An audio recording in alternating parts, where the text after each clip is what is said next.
ಓಂ ಗಂಗಣಪತಯೇ ನಮಃ. ಶ್ರೀ ಗುರುಭ್ಯೋ ನಮಃ. ಹರಿ ಓಂ. ನಮಸ್ಕಾರ. ಓಂ ತಮೋಘ್ನಾಯ ನಮಃ.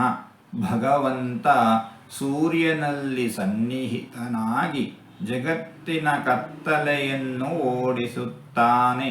ಭಗವಂತ ಗುರುಗಳಲ್ಲಿ ಜ್ಞಾನಿಗಳಲ್ಲಿ ಸನ್ನಿಹಿತನಾಗಿ ಜ್ಞಾನವನ್ನು ಉಪದೇಶ ಮಾಡಿ ಅಜ್ಞಾನವನ್ನು ನಿವಾರಣೆ ಮಾಡುತ್ತಾನೆ. ಇಂತಹ ಭಗವಂತನನ್ನು ತಮೋಘ್ನಾಯ ನಮಃ ಎಂಬುದಾಗಿ ವಿದ್ವಾಂಸರು ವರ್ಣಿಸುತ್ತಾ ಇದ್ದಾರೆ. ಹೀಗೆ 4 ತೊದಲು ಮಾತುಗಳನ್ನು ಆಡಿದ್ದೇನೆ.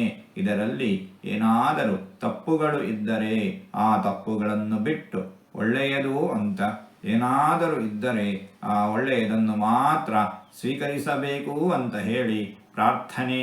ಈ ನುಡಿಗಳನ್ನೆಲ್ಲ ಆಡಿಸಿದ ಭಗವಂತನಿಗೇ ಸರ್ವವೂ ಸಮರ್ಪಿತ. ಸರ್ವಂ ಶ್ರೀಕೃಷ್ಣಾರ್ಪಣಮಸ್ತು.